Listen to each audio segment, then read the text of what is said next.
So I needed an ashtray, right? So I was talking to this guy in China, and he said he could make me an ashtray, no problem. But look, it's going to cost me about $1 million to make your ashtray. But I can make 20 million ashtrays. And I said, no problem. I can use 20 million ashtrays. So you get right up on that. So he makes me 20 million ashtrays. He costs him 5 cents an ashtray. So he's going to charge me 10 cents an ashtray because he needs to make a little bit of a profit, okay? So now I got to ship my ashtrays over. But I talked to this guy. He owned a boat and a shipping container. And he said he could bring my ashtrays over across the Pacific. It was going to cost about $1 million.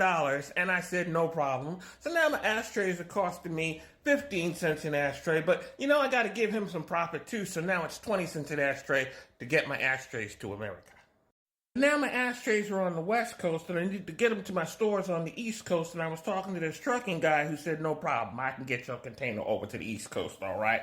It's going to cost about $1 million, though. I said, no problem. Hey, you know what? That just means that my ashtrays cost 25 cents. Got to give you a little bit of profit, too. So now my ashtrays cost 30 cents. Now, once I get my ashtrays, I got a store, I got clerks, I got to pay for, and that's all going to cost me $1 million, right?